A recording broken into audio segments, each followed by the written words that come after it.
આખરે હવે પોલીસની આંખ ઉઘડી છે અને પોક્સો કેસના ફરિયાદી પિતાની હત્યાના મામલામાં 4 પોલીસ કર્મચારી અને અધિકારીઓની સસ્પેન્શનની કાર્યવાહી થઈ છે।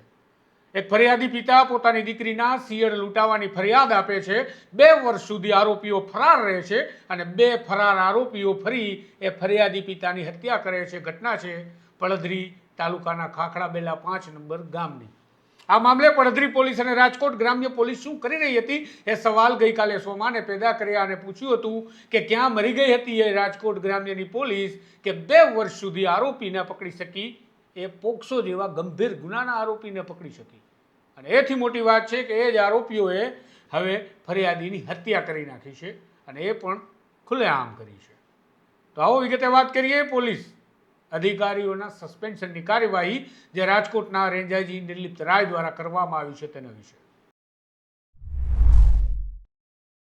નમસ્કાર, હું છું આપની સાથે તુષાર બસિયા, આપ જોઈ રહ્યા છો સ્વમાન। રાજકોટ જિલ્લાના પડધરી પોલીસ સ્ટેશનની ઘટના છે। પડધરી પોલીસ સ્ટેશન વિસ્તારમાં આવતા ખાખડાબેલા 5 નંબરમાં ગામમાં એક હત્યાના બનાવની ઘટના સામે આવી હતી। આ હત્યાનો બનાવ એ રીતે ઘટ્યો હતો કે જ્યારે ફરિયાદી પોતે કાર લઈને પસાર થઈ રહ્યા હતા દરમિયાન આરોપીઓ આવે છે। આરોપીઓ કારને ટક્કર મારે છે, બાદમાં એ વ્યક્તિની હત્યા કરી નાખે છે।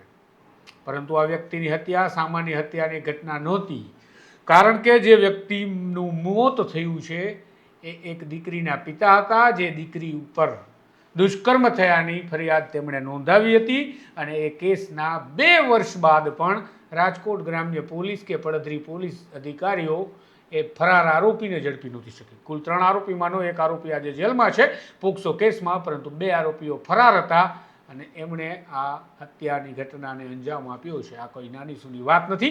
રાજકોટમાં જાણે બિહાર હોય, ભૂતકાળનું બિહાર જે ફિલ્મોમાં આપણે જોતા એ પ્રકારના દ્રશ્યો બનાવવાનો આજે આપણે વિચાર આવે એ પ્રકારની વાત છે।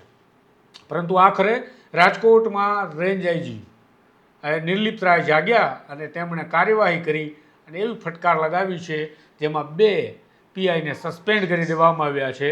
એક પીએસઆઈને સસ્પેન્ડ કરવામાં આવ્યા અને એક એએસઆઈને। તત્કાલીન પીઆઈ કે જેઓ તપાસ અધિકારી એ પોક્સોના કેસ વખતના હતા એ એચએન રાઠોડને સસ્પેન્ડ કરવામાં આવ્યા। બીજા પીઆઈ એસએન પરમારને સસ્પેન્ડ કરવામાં આવ્યા। આ મહિલા પીઆઈ લોધિકા પોલીસ સ્ટેશનમાં ફરજ બજાવતા હતા, ત્યાંથી પણ સસ્પેન્ડ થયા છે અને ફરી સસ્પેન્શનની માથે બીજું સસ્પેન્શન આવ્યું છે। કેમ? તો એટલા માટે કે જ્યારે લોધિકા પોલીસ સ્ટેશનમાં તેઓ કામગીરી કરી રહ્યા હતા ત્યારે એસએમસીની દારૂની રેડ પડી અને એ મામલે હજી થોડા દિવસો પહેલાં જ એમને સસ્પેન્ડ કરવામાં આવ્યા હતા।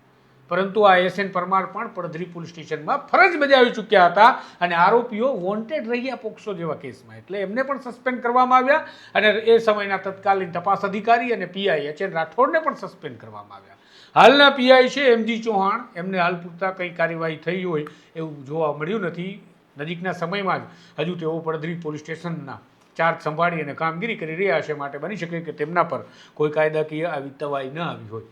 પરંતુ પીએસઆઈ જે વાળા, જેમની આ બીટ હતી, જે ઘટના સ્થળ છે એની બીટના પીએસઆઈ જે વાળાને પણ સસ્પેન્ડ કરવામાં આવ્યા, સાથે એએસઆઈ ભગીરથસિંહ જાડેજા એમને પણ સસ્પેન્ડ કરવામાં આવ્યા છે। આ કાર્યવાહી રેન્જ આઈજી દ્વારા કરવામાં આવી છે। રેન્જ આઈજી નિર્લિપ્ત રાયે આ 4 પોલીસ કર્મચારી અધિકારીઓને સસ્પેન્ડ કરી અને એક મેસેજ અને સંદેશ આપવાનો પ્રયત્ન કર્યો છે કે તમારા વિસ્તારમાં આ પ્રકારની ગંભીર ઘટનાઓ ઘટે એ પહેલાં એવા વોન્ટેડોને પકડવા જોઈએ અને આવી ગંભીર ઘટનાઓ ન બને તમારા વિસ્તારમાં, એ માટે તમારે તકેદારી અને કાર્યવાહી કરવી જોઈએ। જો નથી કરતા તો તમારી પણ આ જ હાલત થશે। બીજા પોલીસને પણ આ મેસેજ છે આઈજી નિર્લિપ્ત રાયનો।